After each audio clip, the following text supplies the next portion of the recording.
गाडी काढली झाला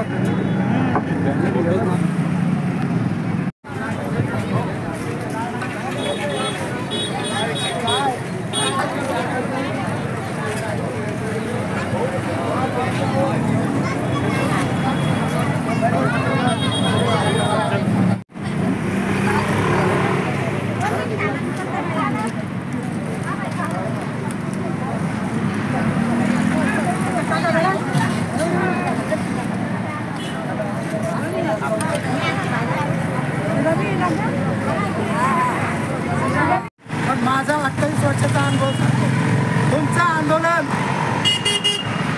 तुमचं आंदोलन हे पोपडा घेऊनच निघणार आहे आणि यशस्वी झाल्याशिवाय राहणार. तुम्ही माता भगिनींनो, तुम्ही जे योगदान देत आहात तर हे संघर्ष नगर तर आहेत. तुमच्यासोबत तुमचा या लहान भाऊ म्हणून जे काही तन्मन धनातून मदत लागेल त्या ठिकाणी आम्ही कधीही केव्हाही उभं राहू आणि एवढंच बोलून तुमच्यासोबत मी तुमच्या सोबतच राहील. यश मिळवून मी या ठिकाणी ग्वाही देतो आणि थांबतो.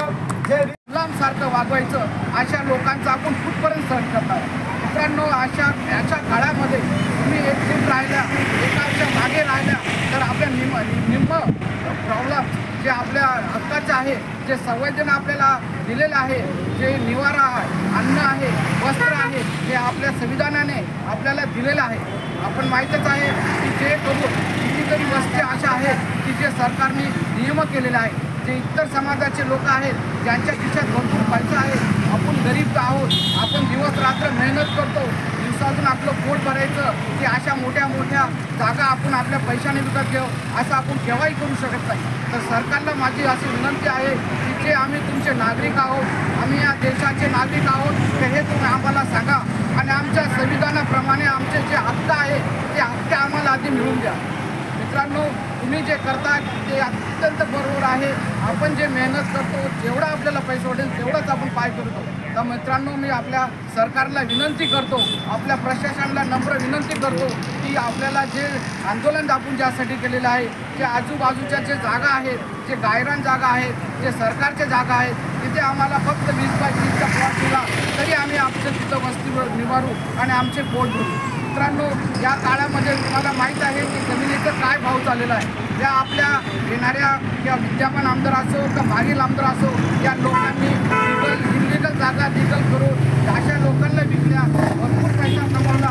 त्यामुळे आपल्यासारख्या गरीब लोकांना दुसरा दोन नंबरचा धंदा आपण करू शकतो आणि अशा मोठ्या मोठ्या जागा आपण घेऊ शकतो.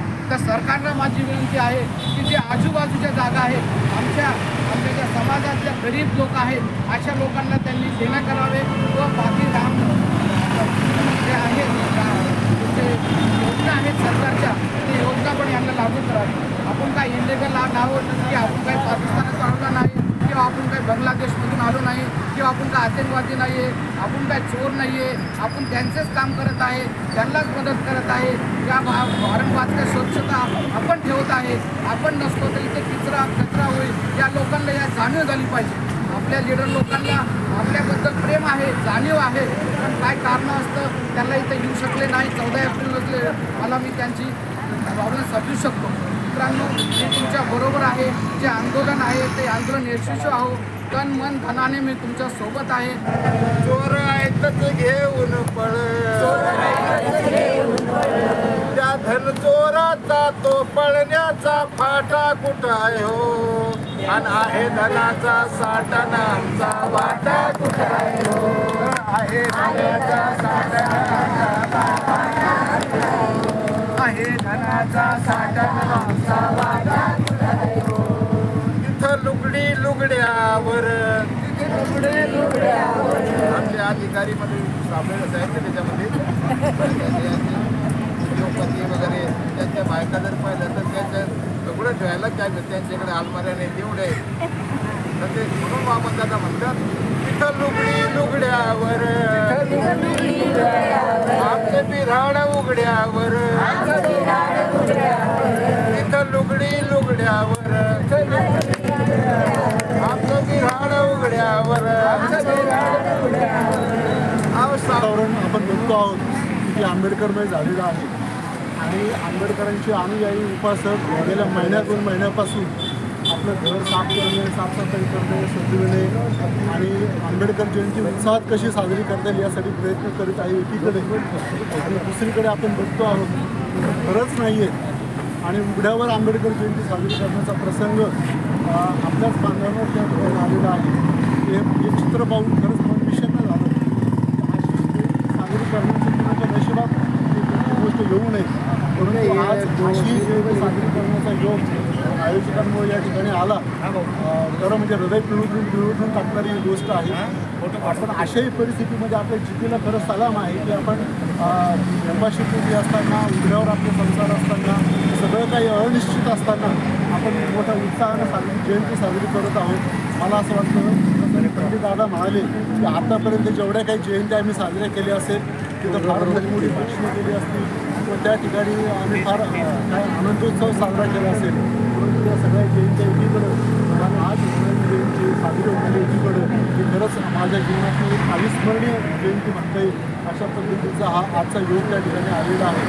परंतु मला असं वाटतं की सगळ्या गोष्टीला जसं दिवेकर साहेब म्हणाले एव्हरी प्रॉब्लेम हॅज सोल्युशन. जिथं प्रश्न असतो तिथं उत्तर असतं. थोडा सत्याला त्रास होतो हे मात्र आपल्याला सर्वांना माहीत आहे. आपल्याला कदाचित मला या निमित्त आठवण करून द्यायची आहे की मुंबईमध्ये आपल्याला आणि शासनाने फार आंदोलनं झाली. आपण पाऊल भरलं आणि सुरुवातीला शासनाने 1990पर्यंत होतं आणि त्याला स्थायी स्वरूप दिलं शासनाने. नंतर पुन्हा आंदोलन झाली. आपण 95पर्यंत झोपड्या त्या ठिकाणी रेग्युलर करून दिल्या. पुन्हा काही दिवसानंतर आपण 2000पर्यंत झोपड्यांना तिथं स्थायी करून दिलं. आणि माझ्या माहितीप्रमाणे त्या ठिकाणी महाराष्ट्रातले कमी आणि उत्तर भारत बिहारपर्यंत त्या ठिकाणी जास्त.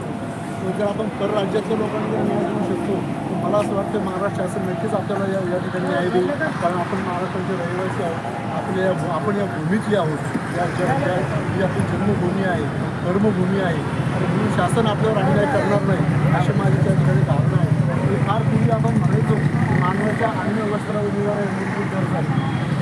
अलीकडे आपण असं म्हणत आलो की ते आता कालबाह्य झाल्या आणि आता आपल्या नवीन गरजा आल्या.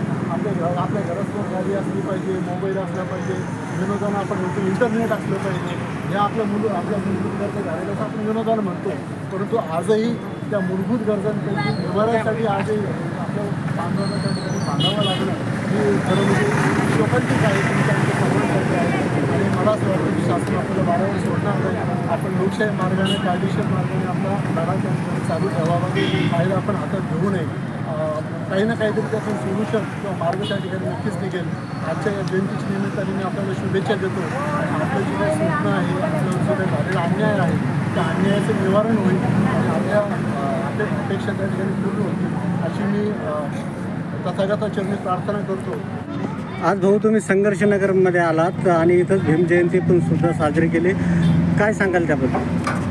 नाही, मुळात आपण सगळेजण जाणतो की या 216 गट नंबर आणि 217 गट नंबरमधील जे गायरानावर आपले बांधव वस्तीकरण होते त्यांना या प्रशासनानं बेघर केलं आणि ते पाहून कोणताही माणूस हातगल झाल्याशिवाय राहणार नाही.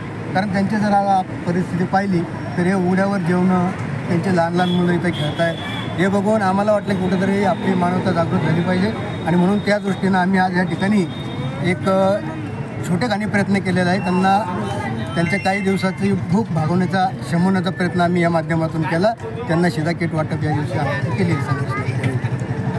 तर तुम्ही आता यानंतर प्रशासनाशी काही बोलणार आहे का? काय निश्चितपणे आमचे जे सवंगडी, आमचे जे सोबते आहेत त्यांनी आम्ही मागच्या एक 7-8 दिवसापूर्वी ज्यावर चर्चा झाली आमची आणि त्यांच्यातून काहीतरी मार्ग काढण्याचा, जसे आता पंडितदादांनी सांगितलं की सगळे जे ज्येष्ठ नेते आहेत, जे कार्यकर्ते आहेत त्यांना एकत्र करून त्यातून एक मोठा लढा उभारण्याचा आम्ही या ठिकाणी प्रयत्न करतोय.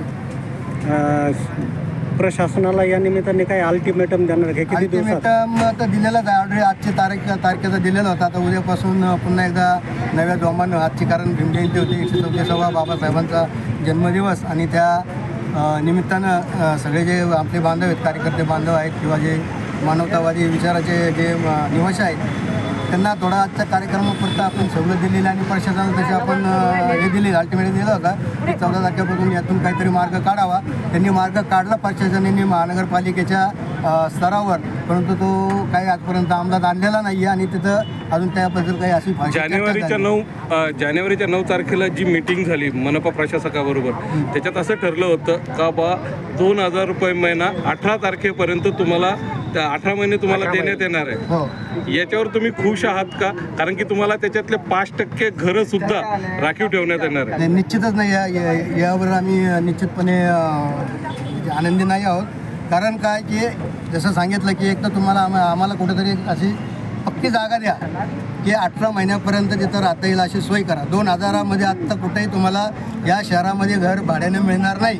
ही वस्तुस्थिती तुम्ही जाणता आणि मलाही माहिती. नाहीतर 5,000 रुपये महिना द्या. 5,000 कारण ते 2000 रुपयामध्ये काहीच घडणार नाही, तुम्हालाही माहिती आणि आम्हालाही माहिती. या निमित्ताने तुम्ही प्रशासनाला काय आवाहन करणार? प्रशासनाला आम्ही आव्हान करण्यापेक्षा आम्ही विनंती करतो एक माणुसकी या नात्याने की तुम्ही लवकरात लवकर शासकीय स्तरावर हा मार्गी लावावा, अन्यथा याच्यापेक्षाही उग्र आंदोलन. पण प्रशासन या गोष्टीची दखल घेत नाही. आता इतक्या दिवसापासून ही लोक रस्त्यावर बसलेले आहेत, प्रशासन ढुंकून पण पाहायला तयार नाही. असं वाटतं का प्रशासन झुकल? नाही, प्रशासन झुकावंच लागेल. कारण आता मग सांगितल्याप्रमाणे आपण या देशाचे मूळ मालक आहोत आणि मालकाला रस्त्यावर येऊन काही अग्रेसिव्ह भूमिका तुम्ही घेणार आहे का? हा, काही अग्रेसिव्ह भूमिका घेणार आहे का ते बिलकुल सांगा. घ्यावीच लागेल ना, बिलकुल घ्यावी लागेल. चला, धन्यवाद. तुमचं नाव? माझं नाव गौतम दाभडे. मी लॉर्ड गौतम बुद्ध फाउंडेशनचा संस्थापक अध्यक्ष आहे. हे आमचे सगळे सवंगडी आहेत. आज परमपूज्य डॉक्टर बाबासाहेब आंबेडकर यांची जयंती साऱ्या विश्वामध्ये साजरी होत असताना मला एक असं खंत वाटले. मी आज हाईट का प्लेट हाईट जे राहतो फक्त बाबासाहेबांच्या येणे राहतो. मी आज जे गोड खाणार घरी आणि माझं समाज असं मुख्य उपस्थित रस्त्यावर आलं ना, हे खूप माझ्या मनाला वाईट वाटलं.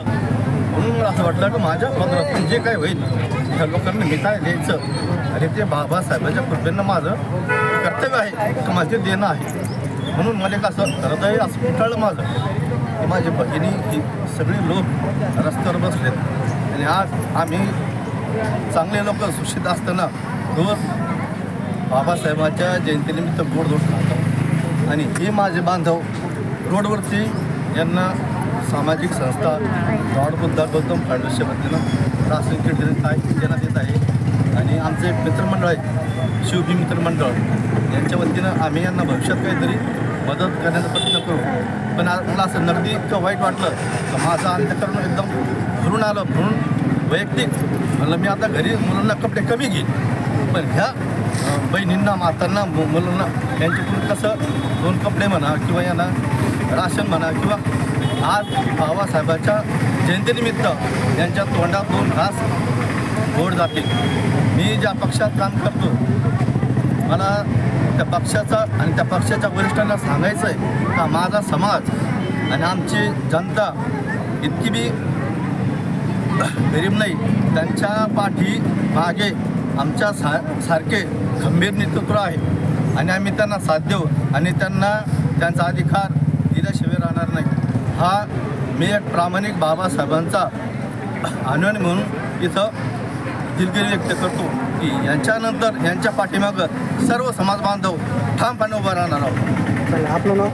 मी अमोल सांडूजी गायकवाड, राहणार ब्रिजवाडी, छत्रपती संभाजी